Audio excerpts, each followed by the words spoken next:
Hello friends, welcome to the channel solution. आज के इस वीडियो में हम आपको बताएंगे हेक्सोस मोनोफॉस्फेट शंट पाथवे के बारे में, जिसको शॉर्ट में एचएमपी शंट भी बोलते हैं। तो ये पाथवे होता क्या है और इस पाथवे का हमारे बॉडी में क्या इंपॉर्टेंस है, इसको आज डिस्कस करेंगे इस वीडियो में। तो आइए शुरू करते हैं। तो यहाँ पे इस पाथवे को हेक्सोस मोनोफॉस्फेट शंट ही क्यों कहा जाता है और ये शंट वर्ड का मतलब क्या होता है, तो इसको आगे इस वीडियो में हम डिस्कस करेंगे। तो यहाँ पे सबसे पहला पॉइंट हमने यहाँ पे लिखा हुआ है, इस पाथवे को पेंटोस फॉस्फेट पाथवे भी बोला जाता है, जिसको हम शॉर्ट में ट्रिपल पी या इसको फॉस्फोग्लूकोनेट पाथवे भी कहा जाता है। इस पाथवे को पेंटोस फॉस्फेट पाथवे इसलिए कहते हैं क्योंकि पेंटोस का मतलब क्या होता है? पेंटोस का मतलब ऐसा शुगर जिसमें 5 कार्बन हो। 5 कार्बन कंटेनिंग शुगर मॉलिक्यूल को पेंटोसिस कहा जाता है, और अगर उसमें फॉस्फेट ग्रुप जुड़ा है तो क्या कहलाएगा वो? Pentose phosphate. तो इस पाथवे का जो नॉन ऑक्सीडेटिव फेस होता है उसमें इंटरमीडिएट बनता है, जैसे कि राइबोस 5 फॉस्फेट। तो ये राइबोस 5 फॉस्फेट में जो राइबोस है ये क्या होते हैं? ये 5 कार्बन कंटेनिंग शुगर मॉलिक्यूल होता है जिसमें फॉस्फेट ग्रुप जुड़ा हुआ है 5th कार्बन पे। तो ये क्या कहलाएगा? ये है पेंटोस फॉस्फेट। तो क्योंकि राइबोस 5 फॉस्फेट बनता है जो कि पेंटोस फॉस्फेट है, इसी कारण से इस पाथवे को हम पेंटोस फॉस्फेट पाथवे बोलते हैं। और ये बहुत ही इंपॉर्टेंट मॉलिक्यूल है जो इस पाथवे के थ्रू सिंथेसाइज होता है। इसके बाद नेक्स्ट इसको फॉस्फोग्लूकोनेट पाथवे क्यों बोलते हैं? क्योंकि इस पाथवे का जो ऑक्सीडेटिव फेस है इसमें क्या बनता है? फॉस्फोग्लूकोनेट की सिंथेसिस होती है। इसी की वजह से इस पाथवे को फॉस्फोग्लूकोनेट पाथवे भी कहा जाता है। इसके बाद नेक्स्ट हमने यहाँ पे पॉइंट लिखा हुआ है, it is an alternative pathway to the glycolysis and TCA cycle for the oxidation of glucose. Means glucose का oxidation glycolysis and TCA cycle के अलावा एचएमपी पाथवे में भी होता है। ये अल्टरनेटिव पाथवे है। इसका मतलब ग्लाइकोलिसिस एंड टीसीए साइकिल के थ्रू ग्लूकोज का ऑक्सीडेशन मेनली किस पर्पस के लिए हो रहा था? मीन्स ग्लूकोज का ऑक्सीडेशन स्टार्ट कहां से होता है? From the glycolysis. ग्लूकोज का ब्रेकडाउन होता है, ऑक्सीडाइज होता है, और वो किस में कन्वर्ट होता है? पायरुवेट मॉलिक्यूल में, और एटीपी का फॉर्मेशन होता है। ये पायरुवेट देन एसिटाइल कोएंजाइम में कन्वर्ट होता है और वो जाता है फिर टीसीए साइकिल में, और वहां पे भी ऑक्सीडेशन होता है, ब्रेकडाउन होता है, कार्बन जो है रिलीज होता है in the form of carbon dioxide. और यहाँ पे मेनली ग्लूकोज का ऑक्सीडेशन किस पर्पस के लिए हो रहा है? ग्लाइकोलिसिस और टीसीए साइकिल में energy production in the form of ATP. लेकिन इस पाथवे में मींस एचएमपी पाथवे में क्या हो रहा है? ग्लूकोज का ऑक्सीडेशन तो होता है लेकिन एटीपी बनने के लिए नहीं, मींस एनर्जी प्रोड्यूस नहीं होता है। यहाँ पे एटीपी नहीं बनता है, यहाँ पे ग्लूकोज का ऑक्सीडेशन होता है for the production of important biological molecules, जिसका नाम है NADPH एंड पेंटोस फॉस्फेट। इस इंपॉर्टेंट बायोलॉजिकल सब्सटेंस के सिंथेसिस के लिए इस पाथवे के थ्रू ग्लूकोज का ऑक्सीडेशन होता है। इसी कारण से इसको अल्टरनेटिव पाथवे बोला गया है। और ये जो दो बायोलॉजिकल सब्सटेंस है ये हमारे बॉडी के लिए बहुत ही इंपॉर्टेंट है। डिफरेंट बायोसिंथेटिक रिएक्शंस में ये इन्वॉल्व होते हैं डिफरेंट टाइप्स के बायोलॉजिकल कंपाउंड को सिंथेसाइज करने के लिए। तो इस पाथवे का क्या इंपॉर्टेंस है, इसको हम इसके नेक्स्ट पार्ट में डिटेल में बताएंगे। तो यहाँ पे इसके इंपॉर्टेंस को ब्रीफ में डिस्कस करते हैं कि ये NADPH क्या है। NADPH ये कोएंजाइम होता है और इसका फुल फॉर्म है निकोटिनामाइड एडेनिन डाइन्यूक्लियोटाइड फॉस्फेट। और ये पेंटोस फॉस्फेट क्या होता है, तो अभी हमने आपको डिस्कस किया था। तो पेंटोस फॉस्फेट जो इसमें बनता है दैट इज राइबोस 5 फॉस्फेट। तो ये जो राइबोस जो शुगर इसमें है वो इंपॉर्टेंट कंपोनेंट होता है डीएनए और आरएनए का, डीऑक्सी राइबो न्यूक्लिक एसिड और राइबो न्यूक्लिक एसिड, जो कि हमारे बॉडी का जेनेटिक मटेरियल है। तो डीऑक्सी राइबो न्यूक्लिक एसिड मतलब इसमें जो राइबो मीन्स राइबो शुगर जो होता है वो कहां से आता है? वो इस एचएमपी पाथवे के थ्रू आता है, क्योंकि यहाँ पे राइबोस 5 फॉस्फेट की सिंथेसिस होती है। इसके अलावा ये जो पेंटोस फॉस्फेट है और भी डिफरेंट न्यूक्लियोटाइड्स के सिंथेसिस के लिए इन्वॉल्व होता है, जैसे कि एग्जांपल हो गया एटीपी, NAD, FAD और कोएंजाइम है। तो इसको हम डिटेल में इसके नेक्स्ट पार्ट में बताएंगे। और NADPH का क्या इंपॉर्टेंस है, तो NADH जो है रिक्वायर्ड होता है for the synthesis of different biological compounds, जैसे कि फॉर एग्जांपल फैटी एसिड के सिंथेसिस के लिए NADPH रिक्वायर्ड होता है। इसके अलावा स्टेरॉल्स जैसे कि कोलेस्ट्रॉल हो गया, बाइल एसिड हो गया, स्टेरॉइडल हार्मोन्स हो गए, तो इनकी सिंथेसिस के लिए NADPH जो है एसेंशियल होता है, रिक्वायर्ड होता है। इसके अलावा इस NADPH का और भी इंपॉर्टेंस है, जैसे कि एग्जांपल लीवर में जो साइटोक्रोम P450 होता है, जो कि इंपॉर्टेंट एंजाइम होता है, जो कि लीवर में प्रेजेंट होता है। जो ड्रग्स होते हैं, जो दवाइयां हम खाते हैं, उसको डिटॉक्सिफाई करता है, मींस उसको नॉन टॉक्सिक सब्सटेंस में कन्वर्ट करने के लिए ये एंजाइम इन्वॉल्व होता है। इसके अलावा अदर जो फॉरेन सब्सटेंस है उसको भी डिटॉक्सिफाई करने के लिए ये एंजाइम जो है रिक्वायर्ड होता है। ये एंजाइम उसको डिटॉक्सिफाई करता है, कन्वर्ट करता है नॉन टॉक्सिक सब्सटेंस में। एंजाइम को डिटॉक्सिफाई करने के लिए किसकी रिक्वायरमेंट होती है? NADPH की रिक्वायरमेंट होती है। इसके बाद नेक्स्ट हमने यहाँ पे पॉइंट लिखा हुआ है, नो एटीपी डायरेक्टली यूटिलाइज्ड और प्रोड्यूस, मींस इस पाथवे के थ्रू जैसा हमने आपको बताया था, एटीपी ना यूटिलाइज होता है ना एटीपी बनता है। ये पाथवे कहाँ पे अगर होता है, इसका लोकेशन क्या होता है? तो ये अगर होता है साइटोसोल ऑफ द सेल। ये इसका मेजर साइट क्या है, मींस ये एक्टिवली कहां पे अकर होता है? तो HMP पाथवे का मेजर साइट्स है जहां पे एक्टिवली लाइपोजेनेसिस होती है, मींस लिपिड की सिंथेसिस होती है, जैसे कि लीवर हो गया, एडिपोज टिश्यू हो गया, एड्रिनल कॉर्टेक्स हो गया, लैक्टेटिंग मेमोरी ग्लैंड हो गया, इसके अलावा RBC या कह सकते हैं इरिथ्रोसाइट्स में, इसमें मेनली अकर होता है। इसके बाद नेक्स्ट यहाँ पे हमने पॉइंट लिखा हुआ है, ये जो पाथवे है इसको दो फेज में डिवाइड किया गया है, oxidative phase and non oxidative phase. तो ऑक्सीडेटिव फेज में क्या, ये जो फेज है ये इरिवर्सिबल होता है। इरिवर्सिबल मतलब कि ये जो रिएक्शंस हो रहे हैं वो एक ही डायरेक्शन पे जाएंगे, वो रिवर्स नहीं होते हैं।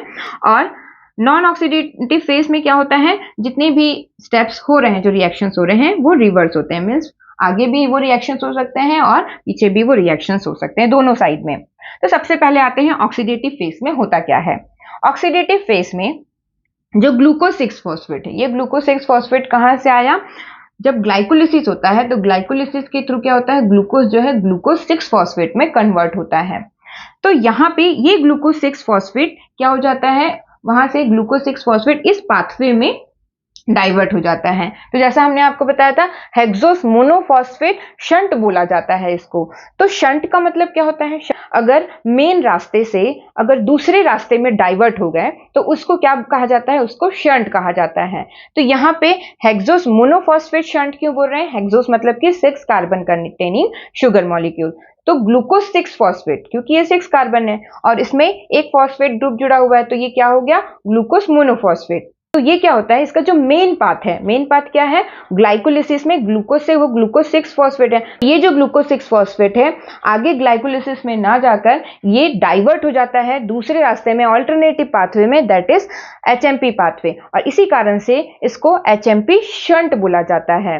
और क्यों डाइवर्ट होता है? For the production of important biological substance that is NADPH and pentose phosphate pathway, जो हमारे बॉडी के लिए बहुत ही रिक्वायर्ड होता है, इसी कारण से। और इसके अलावा इसमें बहुत से जो इंटरमीडिएट्स जो बन रहे हैं, जैसे आप लिख सकते हैं ग्लूकोज 6 फॉस्फेट, फ्रक्टोज 6 फॉस्फेट, ये क्या होते हैं, यहाँ पे ग्लिसरॉल्डिहाइड 3 फॉस्फेट जो बनते हैं, ये सब क्या है, ये इंटरमीडिएट्स है ग्लाइकोलिसिस के। इन इंटरमीडिएट्स के थ्रू ये जो पाथवे है ग्लाइकोलिसिस के थ्रू भी लिंक होता है। इसी कारण से ये जो पाथवे है ये ग्लाइकोलिसिस के शंट की तरह बिहेव करता है। इसी कारण से इसको हम हेक्सोस मोनोफॉस्फेट शंट बोला जाता है इसको। इस ऑक्सीडेटिव फेज में होता क्या है, ग्लूकोज 6 फॉस्फेट से स्टार्ट होता है। तो ये जो ग्लूकोज 6 फॉस्फेट है ये किस में कन्वर्ट होता है, 6 फॉस्फोग्लूकोनोलैक्टोन में कन्वर्ट होता है।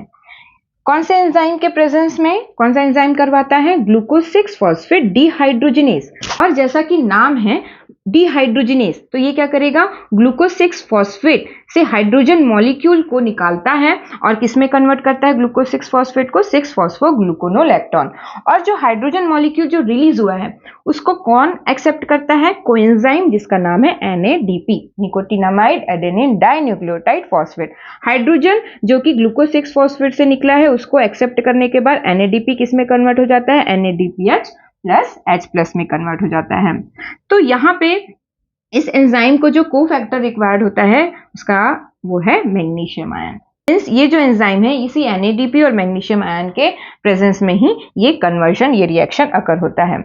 इसके बाद नेक्स्ट 6 फॉस्फोग्लूकोनोलैक्टोन, इसमें एक वाटर मॉलिक्यूल ऐड होता है और वो कन्वर्ट हो जाता है 6 फॉस्फोग्लूकोनेट में। और यहाँ पे ये जो रिएक्शन है जो एंजाइम करा रहा है उसका नाम है ग्लूकोनोलैक्टोन हाइड्रोलेज। ये जो 6 फॉस्फोग्लूकोनेट है ये किस में कन्वर्ट होता है, राइबुलोज 5 फॉस्फेट में कन्वर्ट होता है। अगेन किस तरीके से, यहाँ पे जो एंजाइम इन्वॉल्व है वो है 6-फॉस्फोग्लूकोनेट डिहाइड्रोजिनेज। मीन्स 6-फॉस्फोग्लूकोनेट का अगेन यहाँ पे एंजाइम क्या कराएगा, डिहाइड्रोजिनेशन, मतलब कि हाइड्रोजन जो है निकलेगा और उस हाइड्रोजन को एक्सेप्ट कौन करता है, NADP। NADP एक्सेप्ट करने के बाद, हाइड्रोजन एक्सेप्ट करने के बाद वो कन्वर्ट होता है NADPH प्लस H+। और यहाँ पे कार्बन डाइऑक्साइड भी रिलीज होता है, मीन्स एक कार्बन भी यहाँ पे निकलता है in the form of carbon dioxide. तो क्योंकि ये 6 कार्बन का था, एक कार्बन निकला तो राइबोलोस 5-फॉस्फेट कितने कार्बन का हो गया, 5 कार्बन का। तो यहाँ पे डीकार्बोक्सिलेशन रिएक्शन भी होता है, कार्बन डाइऑक्साइड जो है रिलीज होता है। किस तरीके से, यहाँ पे ये जो रिएक्शन हो रहा है इसमें बीच में एक इंटरमीडिएट बनता है, उस इंटरमीडिएट का नाम है 3-कीटो 6-फॉस्फोग्लूकोनेट।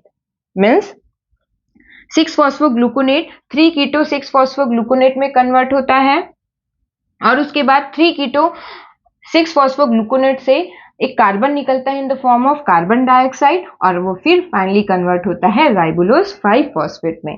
यहाँ पे सेकेंड NADPH बना और यहाँ पे पहला NADPH बना। तो इस फेज को ऑक्सीडेटिव फेज क्यों कहते हैं, क्योंकि आप रिएक्शंस में देख सकते हैं हाइड्रोजन मॉलिक्यूल निकल रहा है, मींस क्या हो रहा है, ऑक्सीडेशन हो रहा है, ऑक्सीडेशन रिएक्शन हो रहा है, that's why it is known as oxidative phase.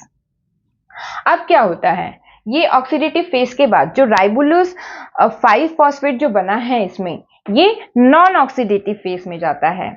Non oxidative phase क्यों बोल रहे हैं, मीन्स यहाँ पे कोई भी ऑक्सीडेशन रिएक्शन नहीं होता है जैसे कि ऑक्सीडेटिव फेज में हो रहा था।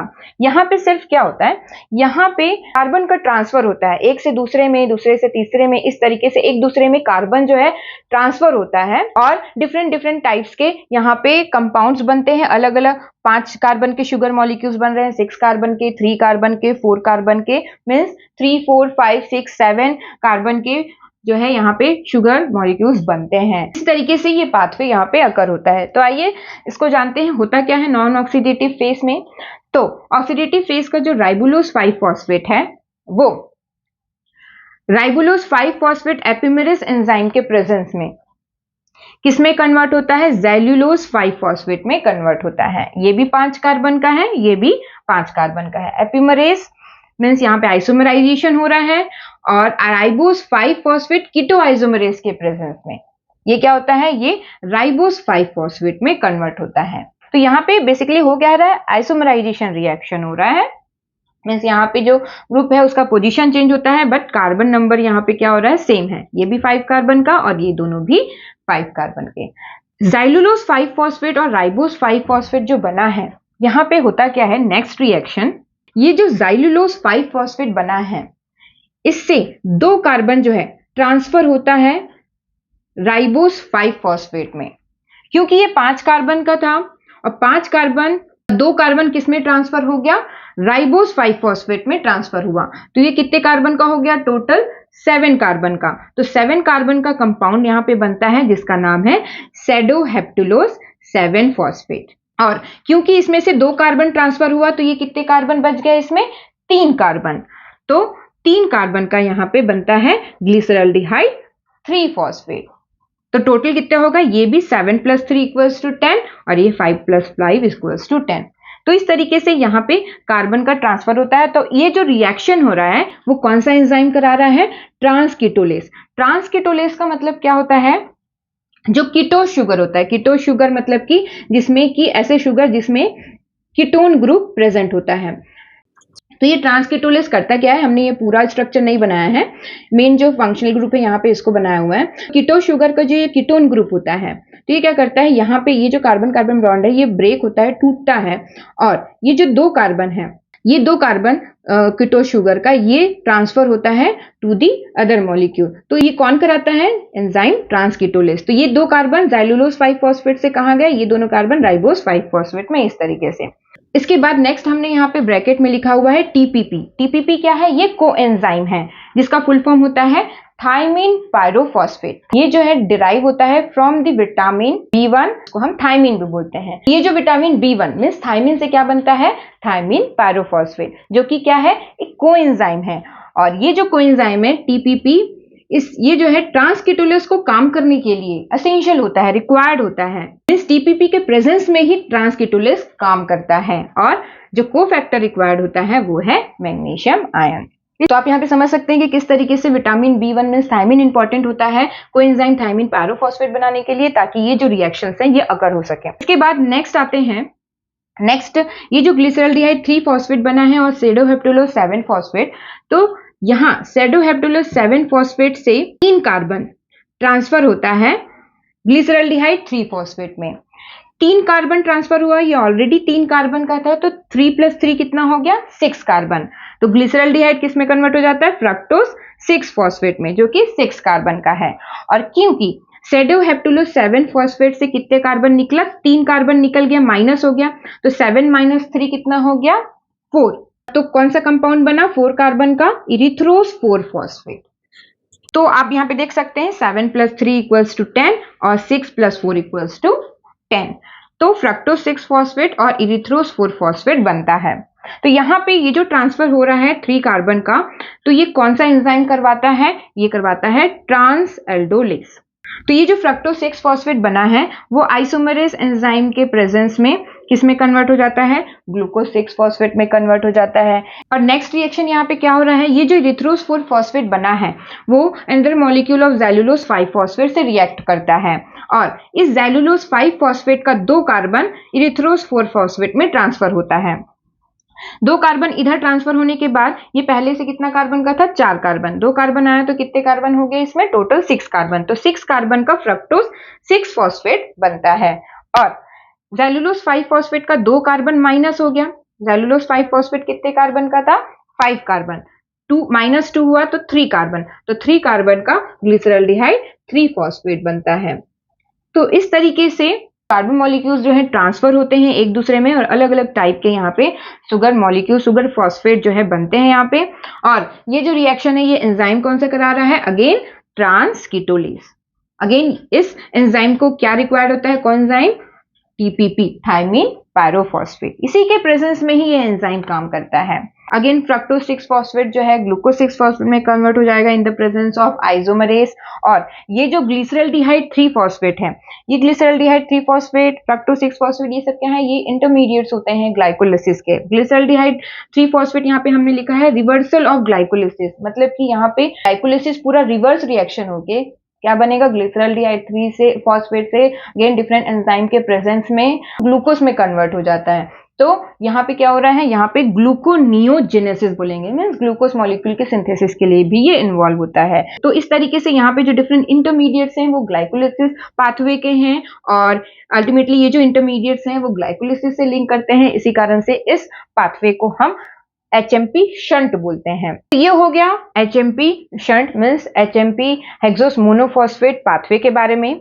इसके नेक्स्ट पार्ट में हम आपको बताएंगे इस HMP पाथवे का क्या इंपॉर्टेंस है, क्यों होता है हमारे बॉडी में, ये जो NADPH और पेंटोस फॉस्फेट बन रहा है मींस राइबोस 5 फॉस्फेट जो बन रहा है, ये हमारे बॉडी में क्या काम करता है, इसका क्या इंपॉर्टेंस है, एक एक जो है हम डिटेल में बताएंगे इसके सेकेंड पार्ट में। Thank you very much for watching this video.